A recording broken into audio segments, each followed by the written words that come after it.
안녕하세요, 모던 에이터입니다. 어, 이번 시간에는 그 프로미스랑 이제 일부 이제 요즘 노드.js랑 자바스크립트에서 쓰이고 있는 몇 가지 문법에 대해 알아볼 건데요. 일단 그 전에 앞서서 제가 그 한 일주일 정도 태국에 출장을 갔다 와서 제가 그 뭐랄까 그 강좌를 진행하다가 다시 오랜만에 진행하다 보니까 그 중간중간에 제가 뭘 했는지 기억을 못 할 수가 있습니다. 그래서 그런 부분을 좀 양해 부탁드리고요.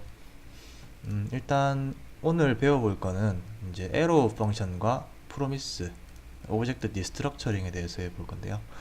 이 세 가지 말고도 ES6는 많은 기능들이 있는데 그런 기능들을 모두 다루기에는 시간이 많이 없으므로 오래 걸림으로 이제 그냥 가장 많이 쓰이는 이제 이 세 가지 문법에 대해서 집중적으로 알아보도록 하겠습니다.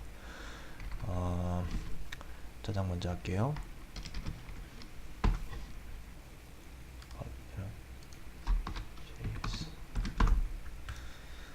일단 그 전에 앞서서 여기 있는 일부 기능들, 특히 오브젝트 디스트럭처링이나 프로미스 같은 경우는 노드.js 버전에 따라서 안 될 수가 있어요. 왜냐면은 노드.js가 처음 나왔을 때 ES6가 아직 완벽하게 이게 나온 게 아니었고 부분적으로 지원을 하고 있었기 때문에 일단 먼저 사용하시는 노드.js에서 ES6를 얼마나 지원하는지를 알아보셔야 되는데 뭐 알아보는 방법이 어렵지는 않고요. 일단 노드 6 버전 밑으로는 일부 기능이 안 되실 수가 있어요. 그래서 떤 기능이 되냐 안 되냐를 알고 싶으시면 그냥 근법을 써보고 테스트 해보면 되겠죠. 간단하게 이렇게 파일을 만들어 가지고 그리고 조금 9버전 노드.js 같은 경우는 그 크롬의 V8 엔진이 그 예전에 ES6를 지원할 때 그냥 지원하는 게 아니고 그 원래 자바스크립트에는 원래 자바스크립트가 아니고 ECMA 스크립트에서 스트릭트 모드라는 게 있어요. 그 자바스크립트 파일 최상단에 use strict라는 문자를 쓰면은 이 자바스크립트가 실행될 때 스트릭트 모드라는 걸로 실행이 되는데 이게 간단하게 말하면 이런 거예요. 자바스크립트에 이제 이런저런 사용자가 실수를 할 수 있는 그런 문법들을 이제 썼을 때 아니면은 뭐 일반적으로 사용 개발자들이 이제 뭔가 안 해서 문제가 되는, 예를 들면은 서단되지 않은 변수를 뭐 쓰려고 한다든지, 자바스크립트는 기본적으로 그게 되거든요. 그러니까 그런 거를 하면은 이제 오류를 띄워줘요. 스트레이트 모드를 하게 되면 즉 조금 더 견고한 자바스크립트 애플리케이션을 개발할 수가 있는데, 이게 왜 문자열을 쓰냐, 왜 문자열로 그런 걸 지정을 하느냐. 스트릭트 모드를 지원하는 자바스크립트 엔진에서는 이 문자열을 읽으면은 스트릭트 모드로 돌아가지만, 스트릭트 모드가 뭔지 모르는 좀 옛날 자바스크립트 엔진들은 그냥 문자열로 평가를 하기 때문에 아무런 오류 없이 아래에 있는 코드가 실행이 돼요. 즉 호환성이 유지가 되죠. 그래서 문자열로 스트릭트 모드를 실행하게 되어 있고, 그 9버전 크롬 같은 경우는 ES6를 쓰려면 이렇게 유저 스트릭트를 써야 됐어요. 아마 작년에 제가 노드.js 프로젝트를 진행한 적이 있었는데 그때 이렇게 유저 스트릭트를 써야만 쓸 수 있었습니다. 그런 기능들을. 근데 지금 요즘 버전들은 뭐 안 써도 딱히 문제가 없고요. 그래서 그 스트릭트 모드를 써야 한다라는 오류가 나시는 분들은 아까처럼 유저 스트릭트 쓰시면 되고요. 어쨌든 그렇게 있습니다. 그 다음에 위에부터 알아볼게요. 일단 에러 펑션이 무엇인가? 에러는 화살표죠. 그래서 화살표 함수라는 이름으로 이해를 하시면 되는데, 말 그대로 함수인데 모양이 화살표처럼 생겼어요. 예를 들면은 함수가 하나 있다 치면은 프린트라는 함수가 있다고 치겠습니다. 이쪽에 이제 출력할 메시지를 받는다고 치고요. 이쪽에 콘솔로 이걸 출력한다고 쳤을 때 이제 이런 함수가 있지요. 이거랑 똑같은 함수는 그때 말씀드렸지만 이제 이 변수에다가 함수를 바로 할당하는 익명 함수를 할당해서 똑같은 동작을 수행할 수가 있습니다. 자, 이 두 프린트는 똑같은 함수지요. arrow 함수는 함수를 좀 더 간결하게 쓸 수 있게 해줘요. 그러니까 여기서 이제 바 프린트 펑션에서 이제 이 코드만 보더라도 이제 이게 메시지라는 걸 매개 변수로 받는 함수라는 걸 알 수가 있죠. 그래서 매번 펑션이라는 키워드가 이게 은근히 길기 때문에 매번 치는 게 귀찮으니까 나온 문법인데, 이런 식으로 써요. 프린트는 이런 식으로 씁니다. 이게 이제 arrow 펑션이라는 거야. 보시면은 이렇게 화살표가 들어가지요. 펑션이라는 키워드를 쓰지 않고 바로 매개 변수를 적어줍니다.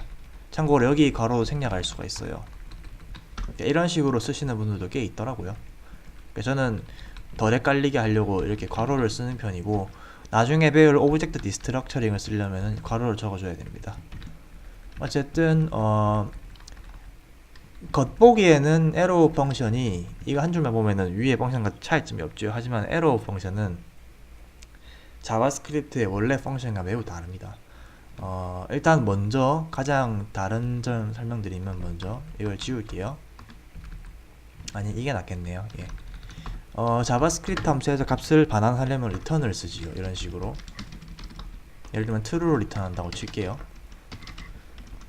arrow 펑션도 마찬가지 true로 return을 할 수가 있습니다. 똑같이 수행이 되죠. 하지만은 이 print 함수 말고 만약에 어떤 두 수를 더해서 합산한 결과를 리턴 시키는 함수가 있다고 쳐볼게요. 그걸 제가 add라는 이름으로 지어서 뭐 첫 번째 숫자와 두 번째 숫자를 입력받아 가지고 이제 이 두 개의 합을 그냥 리턴 시키는 함수가 있다고 칠 때, 이거를 똑같이 arrow 펑션으로 하게 되면은 이제 이렇게 되겠죠. 일단 먼저 이게 실행되는지 먼저 보여드릴게요. 그거 보셔야겠죠. 이거를 1로 하고 2로 했을 때 이제 제가 콘솔 로그 add to 1, 2 해서 콘솔에 3이 지켜야겠죠.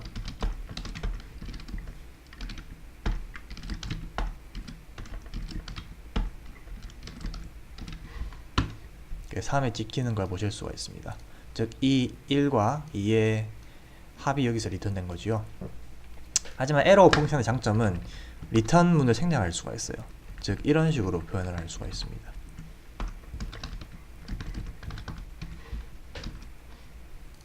그러면은 기본적으로 이 얘를 리턴 시키는데, 일단 먼저 실행해서 보여드릴게요. 보시면 3이 나오죠. 그러면 리턴 기준이 뭐냐?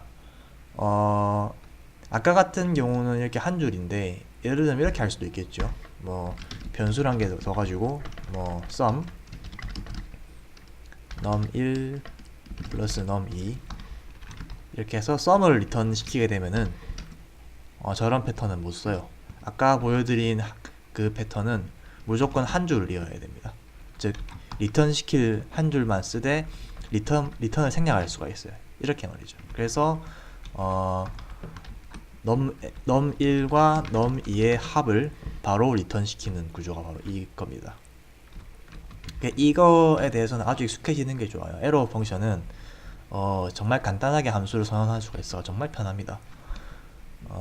그리고 그 자바스크립트에서 함수는 객체로 취급되고, 따라서 함수가 함수의 매개 변수나 함수의 리턴 값으로 전달이 될 수가 있습니다. 이걸 1급 객체라고 부르는 특성인데요. 그다음 함수형 프로그래밍 언어에서 보여준 특성인데, 대충 이런 겁니다. 예를 들면은 이걸 지울게요. 필요가 없으니까. add라는 함수가 있다고 칠게요. 그래서 숫자 1, 숫자 2가 이렇게 있고, 아까처럼 return num1 플러스 num2 이런 식으로 했을 때 이렇게 호출할 수가 있죠. 아까처럼. 근데 예를 들면은 뭐 num1이 고정되어 있다고 쳐볼게요. 예를 들면 10, 항상 10 기준으로 num2를 더한다 쳤을 때 이제 이런 식으로 할 수가 있습니다. add with 10 숫자 쓸게요. 그냥.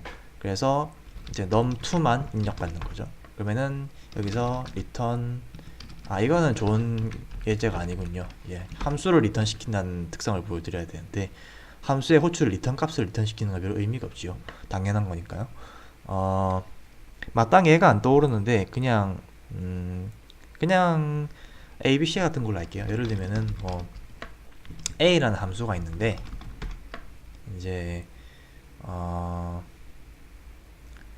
여기서 이렇게 값을 리턴하게 되면은 이제 A의 리턴 값인 1이 리턴 되지요. 근데 여기서 함수를 리턴할 수가 있어요. 이런 식으로. 이제 익명 함수죠. 물론 뭐 이렇게 이름을 지정해 줄 수 있는데 일반적으로 이 패턴을 많이 써요. 어쨌든 이렇게 함수를 리턴 시킬 수가 있기 때문에 이 함수에서 또 뭔가를 반환할 수도 있겠죠. 그래서 뭐 예를 들면 10을 반환한다고 칠게요. 그러면 이제 이 A의 실행 결과는 이 함수입니다. 그래서 10이 아니고 아마 함수가 찍힐 거예요. 펑션이 찍히죠. 그래서 이 함수의 실행 결과 즉 리턴 값이 함수이기 때문에 함수를 바로 실행할 수 있습니다. 이렇게 되면 이제 10이 나오죠. 왜냐? 여기 있는 함수가 실행이 된 거거든요. 그래서 여기 보시면은 함수가 마치 자료형처럼 데이터처럼 이제 리턴되는 걸 볼 수가 있는데 이거를 1급 객체라고 부릅니다. 퍼스트 클래스 정확한 명칭은 잘 기억이 안 나네요. 하여튼 그렇게 부르는데 이게 보시면은 이렇게 리턴 펑션 이 함수를 리턴 시키는 이유가 뭐냐? 이게 활용처가 정말 무궁무진해요.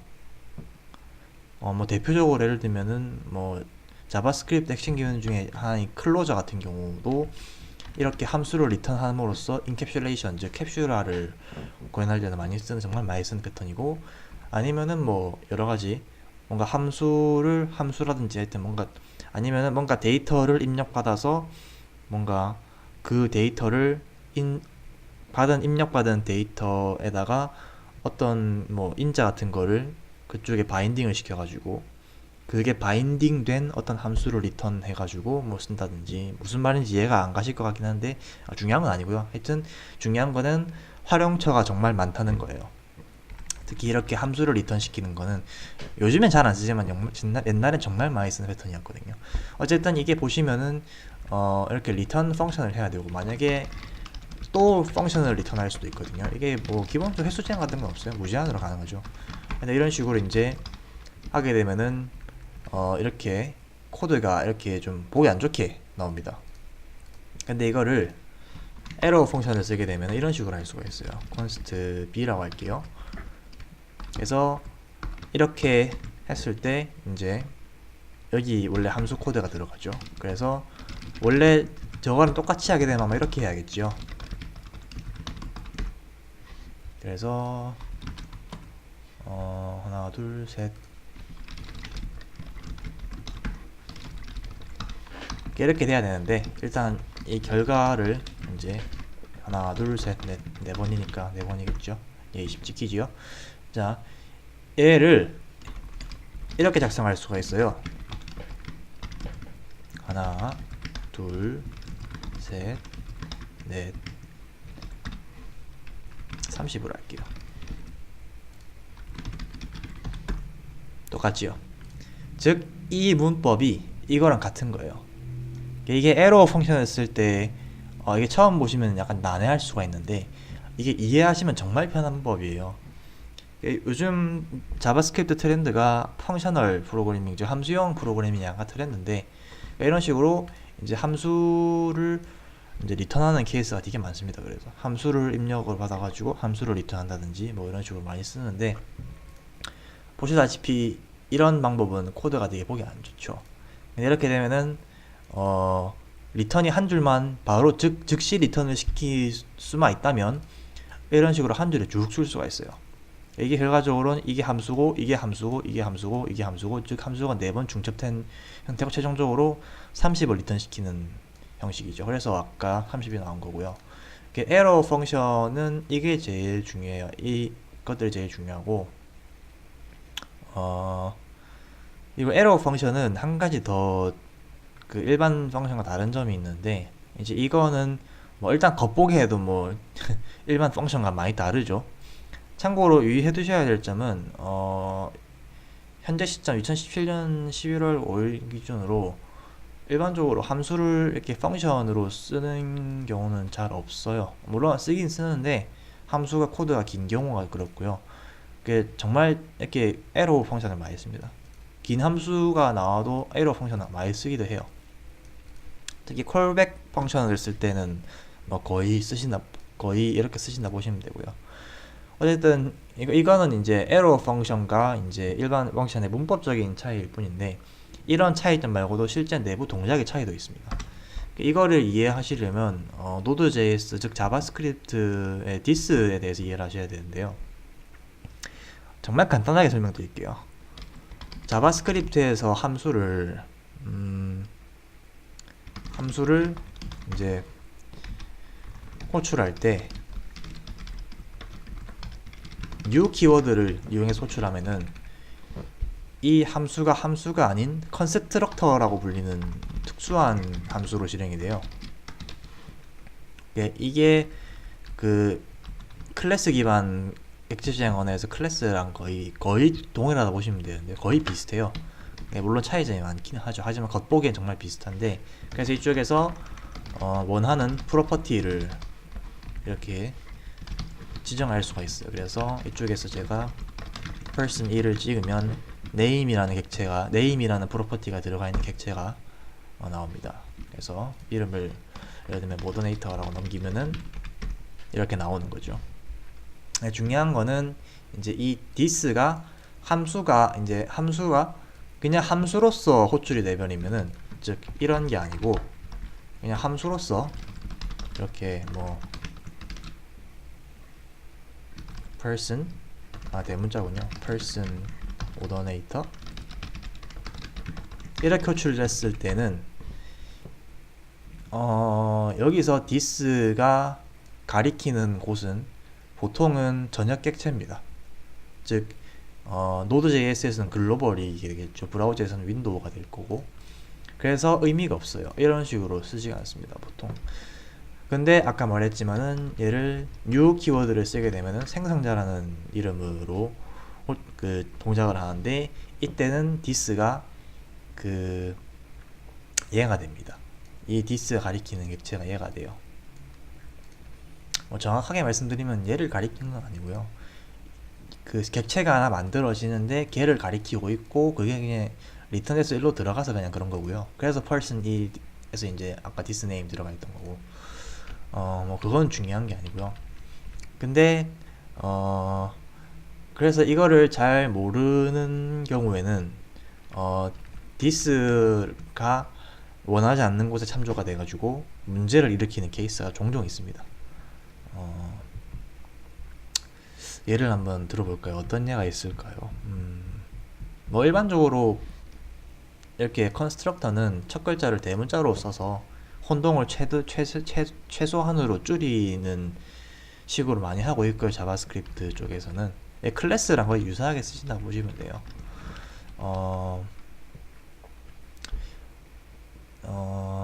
원래 디스 자체만으로도 영상 하나를 새로 찍어야 할 정도로 양이 많아서 깊게 들어가진 않을 거고, 하여튼 중요한 거는 그냥 함수를 호출했을 때는 디스가 가리키는 게 전역 객체이고, 생성자인 경우에는 이제 그 만들어지는 새로운 객체를 가리키는데, arrow 펑션 같은 경우는 this가 조금 달라요. arrow 펑션 같은 경우는 this가 가리키는 것은 무조건 그 함수를 실행한 위치입니다. 이게 뭔 말이냐? 이거를 이해하시려면은 예전에 제가 영상 찍어 올렸던 이제 함수 컨텍스트에 대해서 다시 복습을 하셔야 되는데요. 예를 들면 이렇게 해볼게요. 예를 들면은 어떤 함수가 있어요. 예를 들면 print라는 함수가 있다고 칠게요. 그래서 여기서 this.message라는 거를 이제 출력을 한다고 치면은, 여기서 this.message는 없으니까 undefined가 나오겠죠, 아마. 그래서 이제 이건 좋은 예제가 아니네요. 죄송합니다. 어떤 게 있을까요? 이 arrow 펑션이 가리키는 게 항상 그 객체를 가리킨다. 어떤 게 있을까요? 클래스를 예를 들어 볼게요. 참고로 자바스크립트의 클래스는 아직 들어가진 않았지만은 생성자가 동일합니다. 즉, 이 클래스가 클래스처럼 보일 뿐 클래스는 아니에요. 착각하시면 안 됩니다. 어쨌든 뭐 아까처럼 person이 있다고 칠게요. 그래서 이름을 이제 인자로 바꾸요. 여기서 이제 뭐 어떤 뭐 speak이라는 거를 뭐 있다고 뭐 가정해 보겠습니다. 그래서 여기 쪽에서 this.name 접근해 볼게요. 아니면 뭐 do something이라는 게 좋겠네요. speak은 좀 애매하고. 그래서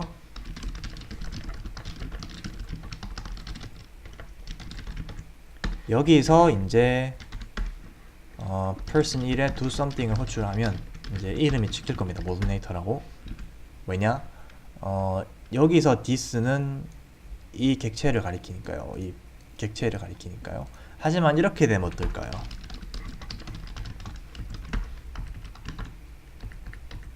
리턴 펑션이 아니라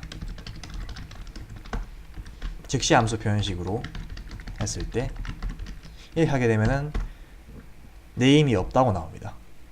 이게 어떻게 된 거냐? 자, do something을 호출했지요. 근데 여기서 안에서 함수가 하나 만들어졌어요. 예전에 말씀드렸지만 자바스크립트는 문맥이 함수 단위로 만들어집니다. 함수 컨텍스트라고 부르죠. 컨텍스트가 함수 단위로 만들어지기 때문에 새로운 컨텍스트가 이 안에 만들어지고요. 이 this 같은 경우는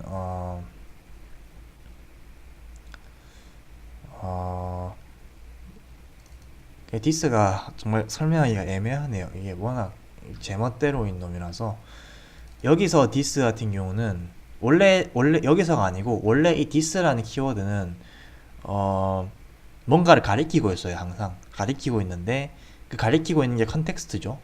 즉 얘가 여기 위에 얘가 이제 이 라인이 이 즉시 함수 표현식 위에 있을 때는 이제 this가 가리키는 게 person인데 기본적으로 this는 현재 실행되고 있는 함수 컨텍스트를 반환합니다.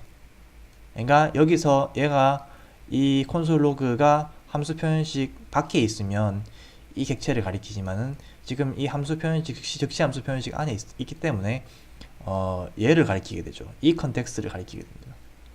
이런 경우 문제가 되겠죠. 그래서 이럴 때 보통 쓰는 편법이 레퍼런스를 담아놓고 접근을 한다든지, 이게 정말 많이 쓰는 패턴이었는데 근데 이게 에러 펑션이 나오면서 필요가 없어졌어요. 왜냐? 똑같은 코드를 에러 펑션으로 만들어 볼게요. 참고로 에러 펑션도 즉시 함수 표현식이 됩니다. 함수이기 때문에요. 자, 여기 this.name을 하게 되면은 놀랍게도 오더네이터가 나옵니다. 왜냐? 에러 펑션은 여기서 새로운 컨텍스트를 만들지 않아요. 그리고 원래 이 함수가 실행되고 있을 때, 즉 여기겠죠. 여기에 그 this 문맥을 여기서 가리키는 this를 그대로 유지를 합니다. 이게 정말 큰 차이점이에요. 이게 제가 정말 설명을 못 해가지고 와닿지 않으실 수가 있는데, 왜냐면 이게 뭔가 좀 실용적인 뭔가 좀 예제를 제가 알려드리고 싶은데 막상 떠오르지가 않아서요. 하지만 어쨌든 그 에러 펑션 같은 경우는 this가 항상 그 원래 호출했던 위치를 유지를 하기 때문에 이러한 특성이 정말 많이 활용이 됩니다. 괜히 넣지 않았겠죠. 아마 새로운 문법을 추가할 때. 그래서 이거를 모르면은 분명히 나중에 문제가 될 거예요. 그래서 에러 펑션은 그 this가 항상 그 함수를 이제 실행했던 그 위치에 있는 문맥을 가리킨다 라고 이해를 하시면 됩니다. 즉 에러 펑션은 this를 바꾸지 않는다 이렇게 이해하셔도 돼요.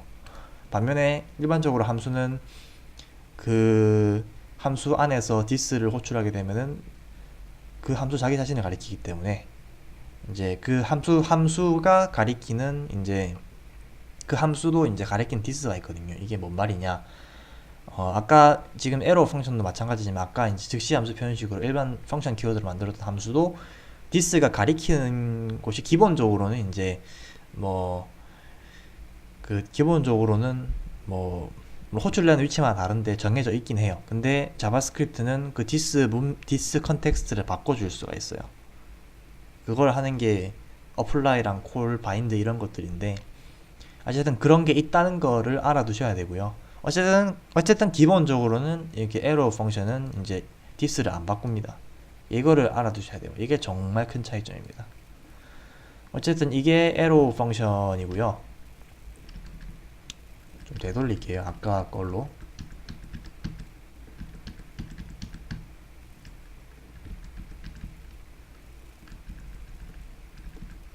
예, 이렇게 되돌리겠습니다. 그 다음에는 프로미스를 하기 전에 오브젝트 디스트럭처링 먼저 알아볼게요. 또 좀 영상이 길어지네요. 분리할 걸 그랬나?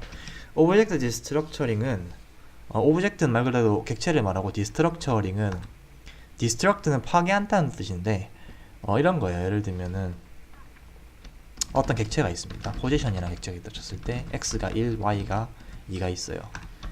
여기서 x, y를 가져오려면은 기본적으로 이렇게 해야 되겠죠. 그러면 이제 x, y를 찍을 수가 있습니다. 이런 식으로. 그런데 오브젝트 디스트럭처링을 쓰게 되면은 이런 식으로 할 수가 있어요.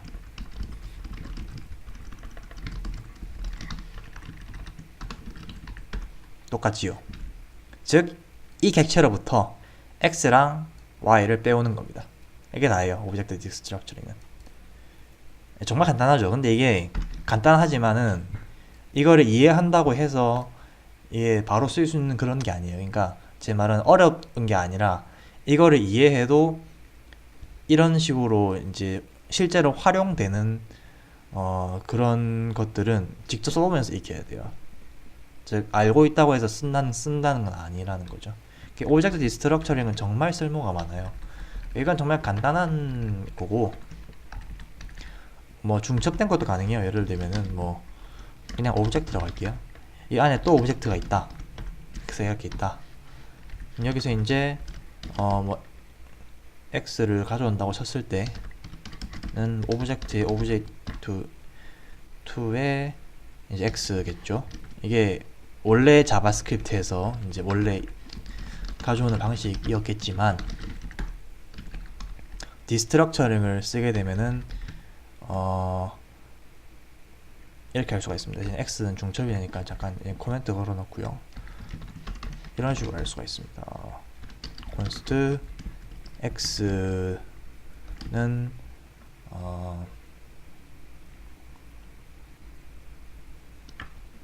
오브젝트의 오브젝트 2 이런 식으로 하시게 되면은 안 되네요.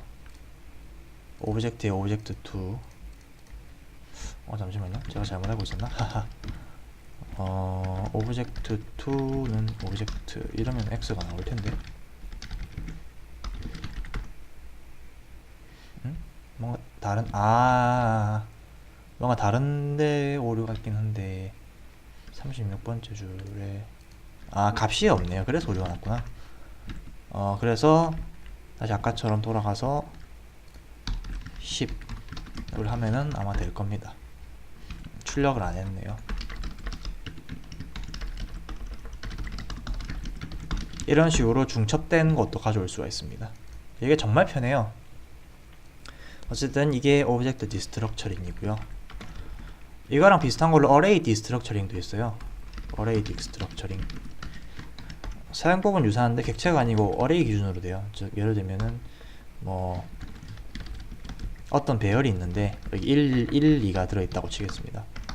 그럼 여기서 이제 저 1, 2를 빼오는 거예요. 그러니까 ARR은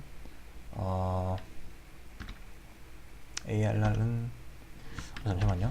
어레이 디스트럭처링은 원래 잘 안 쓰는 기능이라서 좀 가물가물하네요. 잠깐만요.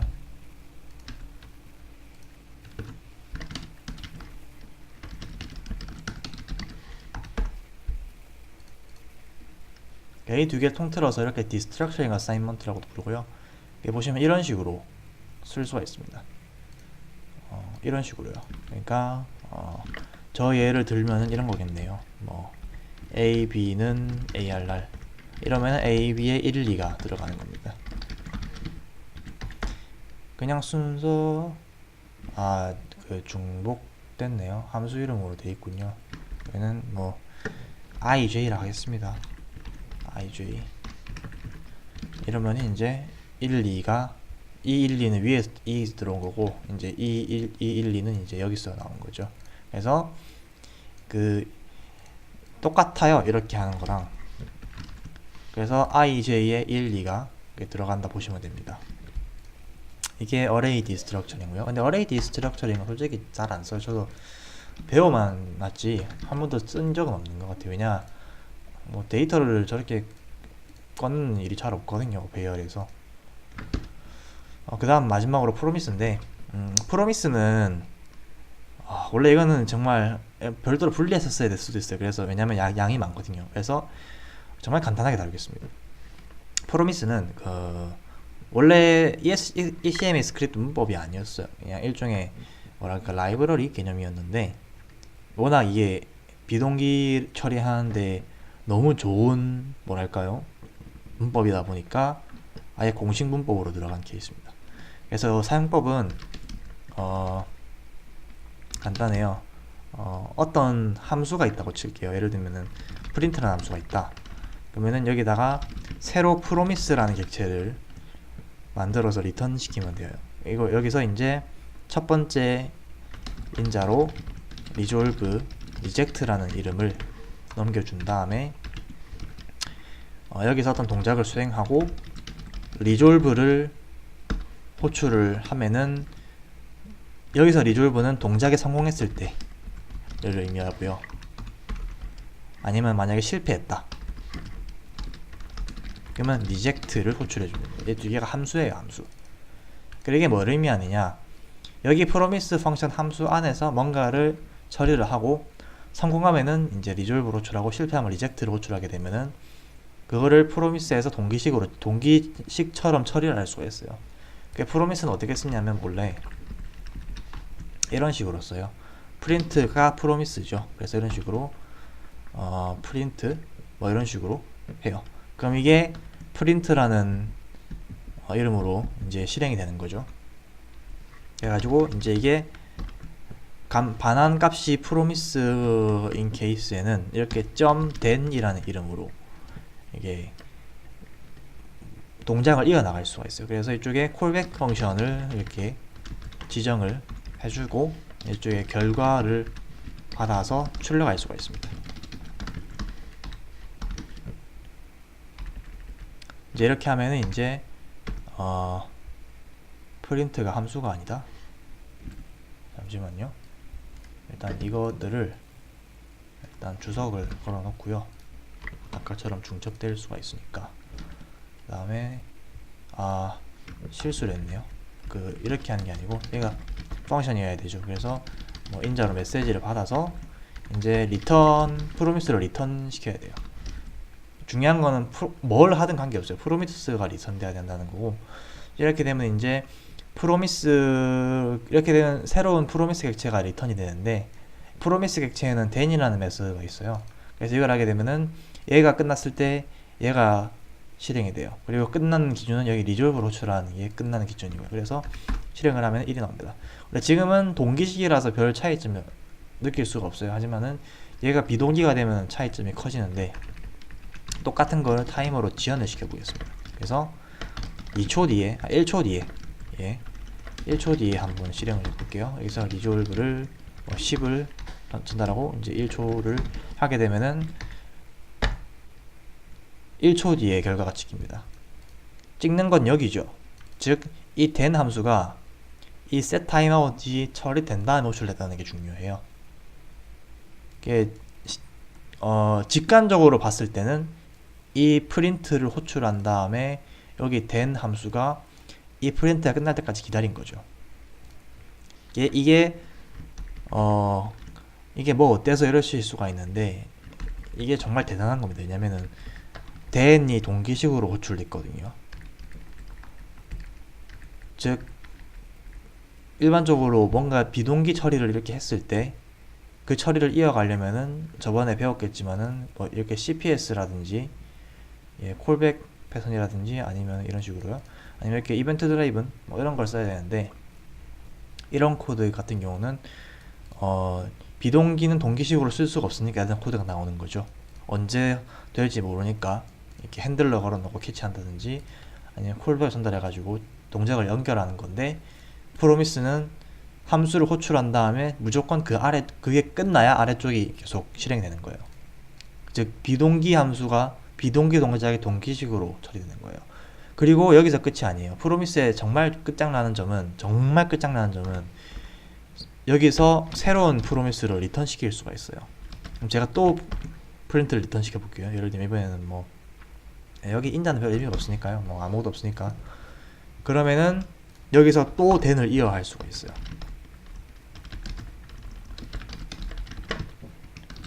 이런 식으로요. 여기서 또 이제 뭐 어차피 똑같이 10이 나오겠지만, 이런 식으로 하게 되면은 실행을 하면은 10 다음에 10, 즉 1초, 이게 애초에 1초 뒤에 실행이 되죠. set 타임아웃 때문에. 그리고 다시 프린트를 호출하면서 이걸 바로 리턴 시키는 게 정말 중요해요. 리턴을 해야 돼요. 프로미스 객체를 리턴 시켜야 돼요. 그러면은 다시 한번 then을 써서 얘가 끝나는 걸 기다릴 수가 있습니다. 이 프린트가 실행이 되고 끝나야 비로소 then이 실행이 되고, 또 여기서 프린트를 실행해서 반환하기 때문에 이 프린트가 끝나야 then이 실행이 된 거예요. 즉 비동기 API들이 동기식으로 동작을 하는 겁니다. 물론 그렇다고 해서 정말로 이게 동기식 돌아가는 건 아니고요. 내부적으로는 이제 이 then에 있는 콜백 펑션이 이게 끝난 다음 호출되도록 되어 있기 때문에 헷갈리시면 안 돼요. 얘가 절대로 동기식은 아니에요. 예를 들면 여기서 제가 콘솔 로그 스타트라는 문자열을 찍고 여기서 end라는 문자열을 찍었을 때 이렇게 되면 이렇게 스타트는 먼저 찍혀버려요. 즉 이게 찍히고 이게 한번 쫙 실행된 다음에 여기 프린트가 쫙 실행되고 이제 end가 바로 찍혔기 때문에 그런 거예요. 즉 실제로 내부적으로는 비동기가 동기식으로 돌아간 건 아니에요. 단지 이 프로미스 연결되어 있는 이 프로미스 덩어리들, 얘네들은 적어도 이 then들이 동기식처럼 순서대로 호출된다는 거예요. 비동기 동작이 끝날 때마다, 이 리졸브를 호출할 때마다. 이게 정말 중요합니다. 그리고 리젝트 같은 경우는 이제 에러가 났을 때 많이 쓰는데, 예를 들면 다른 펑션 한 개 추가해 볼게요. 예를 들면 뭐 프린트가 아니고 뭐 있을까요? 뭐 프린트2라고 하겠습니다. 뭐 딱히 간단하게 할게요. 여기서도 새로운 프로미스를 리턴 시키는데, 여기서는 제가 그냥 리젝트 시켜볼게요. 그래서 보통 리젝트는 에러 객체를 리턴하는 게 일반적이에요. 뭐를 던져도 상관없긴 한데, 에러를 던져야 이제 에러라는 걸 알 수가 있으니까. 애초에 뭐 크게 문제는 안 돼요. 뭐 스트링을 리턴하기도 하고 별 문제는 없는데, 그러니까 뭐를 리턴하는 문제는 없는데, 하여튼 일반적으로는 에러를 리턴하는 게 좋아요. 어쨌든 이렇게 되면은 이런 식으로 캐치라는 이름으로 이제 잡을 수가 있습니다. 이쪽에서 콘솔 로그 에러가 발생함, 에러, 이런 식으로 하게 되면은 이제 여기서 이제 2를 호출할게요. 그러면 얘를 실행하면은 먼저 10이 찍히고, 이게 순서대로 보여드릴게요. 프린트가 호출됐죠. 밀로 코드가 옵니다. 1초 뒤에 리졸브가 돼요. 그러면 10이 리턴돼서 이쪽으로 들어옵니다. 10이 찍혔고요. 그 다음에 프린트2를 실행을 해요. 밀로 오겠죠? 근데 바로 리젝이 돼버려요. 그리고 A라는 문자열을 담은 에러 객체가 반환이 되죠. 그러면은 리젝트를 반환하게 되면은 더 이상 여기 아래로 흐르지 않습니다. 대신 이쪽으로 와요. 그래서 여기서 에러가 발생했다 찍히는 거고 끝이 난 거예요. 이게 정말 편해요. 이게 어디 보면은 그 트라이 캐치 문이랑 정말 비슷해요.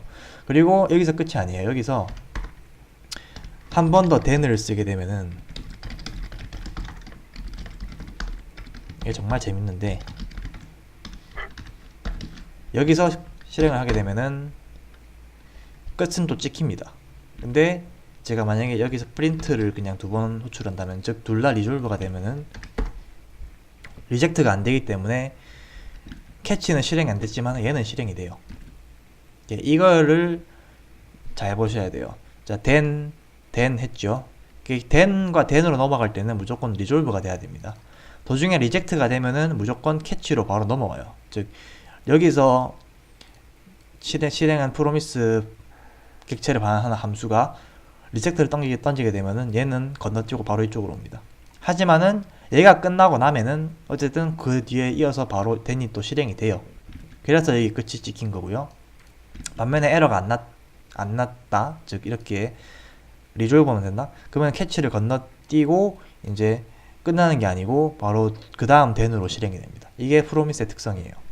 그래서 뭐 에러가 났든 에러가 안 났든 뭔가 마무리해야 되는 작업이 있을 때, 그럴 때는 보통 이쪽에서 마무리 작업을 처리합니다. 예를 들면 뭐 여기서 DB 같은 뭐 커넥션 같은 걸 받아가지고 여기서 이제 뭔가 처리를 하고, 에러가 발생하면 그에 대한 처리를 하고, 여기서 이제 그걸 닫는 거죠. 그런 커넥션 닫는다든지 뭐 할당받은 리소스를 반환하는 작업을 이런 데서 많이 합니다. 그래서 이 부분은 트라이 캐치에서 파이널리에 해당하는 부분이라고 보시면 돼요. 그래서 이게 프로미스고요. 그래서 이 프로미스 패턴이 정말 중요해요. 왜냐면은 현재 자바스크립트 브라우저랑 노드 상관없이 자바스크립트에서 비동기 동작들은 거의 100이면 99가 다 이렇게 나온다고 보시면 돼요. 노드.js 공식 이제 모듈들은, 기본 내장된 모듈들은 아직까지 CPS 방식을 쓰는데 npm으로 배포되고 있는 모듈들의 거의 99.999%는 다 프로미스를 쓰고 있다 보시면 됩니다. 안 쓸 이유가 없으니까요. 정말 쓰기 편해요. 그냥 아실지 모르겠지만 CPS 때는 에러가 여러 번 나면은 이렇게 일일이 에러를 처리해줘야 되죠. 그러니까 중첩이 되더라도 이걸 계속 써줘야 돼요. 에러를 처리하기 위해서. 근데 프로미스는 에러를 일괄적으로 이렇게 처리할 수가 있어요. 단 하나의 펑션에서.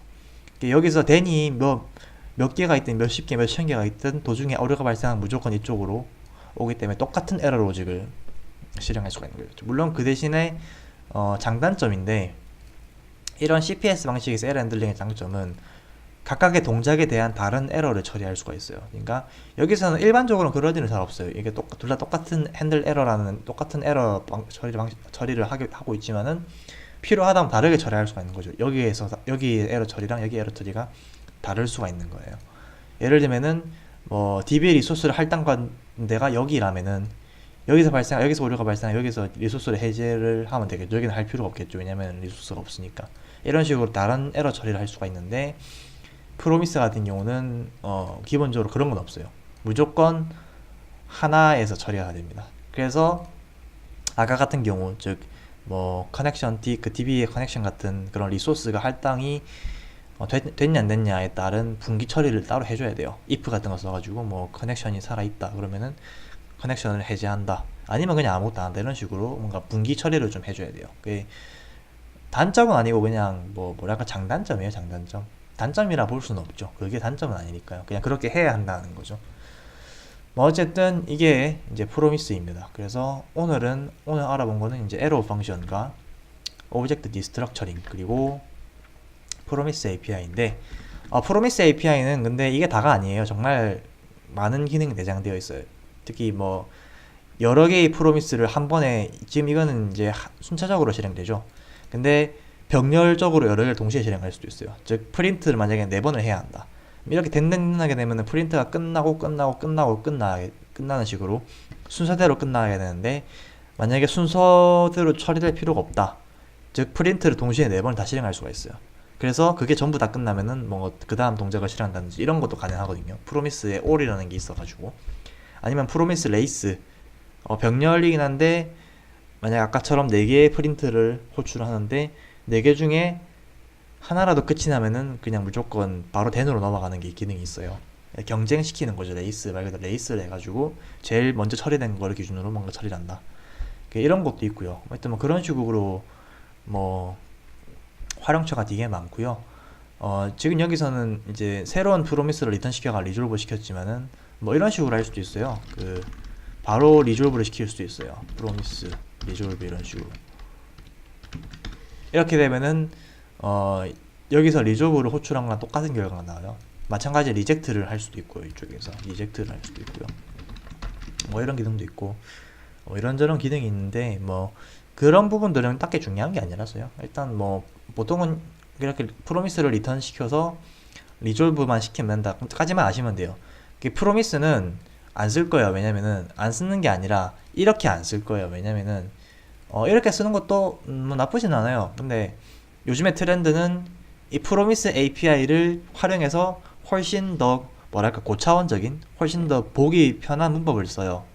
그 대표적인 것 중 하나가 코르틴 그 제너레이터를 활용한 이제 그 코르틴 패턴이라 해나? 하여튼 그런 게 있어요. 그런 게 있고 그 다음에 ES7에 추가된 어싱크 어웨이션이라는 게 있는데 이 두 개의 공통점은 비동기 코드를 동기식으로 쓸 수 있게 해줘요. 제가 말씀드렸지만은 여기는 동기식처럼 그냥 보이는 거랬죠. 하지만은 방금 말씀드린 그 두 개는 정말로 비동기를 동기식으로 처리를 합니다. 이게 엄밀히 말하면 동기식으로 처리하는 게 아닌데 코드의 흐름은 완벽하게 동기식으로 흘러가요. 그게 어떻게 가능하냐?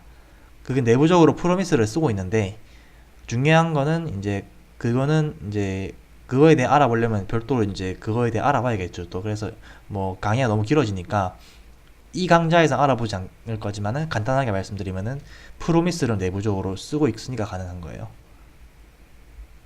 그래서 다음 시간에는 그 어떻게 그런 게 가능하냐, 어떻게 했길래 프로미스 로깅 가능하냐에 대해서 알아보도록 하겠습니다. 그래서 다음 시간에는 ES6에 있는 제너레이터 펑션과 이거를 활용한 이제 그 방금 말씀드린 그 프로미스로 만들어진 이제 API들 비동기 API를 활용해서 제너레이터 펑션을 활용해서 동기식으로 코드 흐름을 제어할 수 있는 방법에 대해서 알아보도록 하겠습니다. 감사합니다.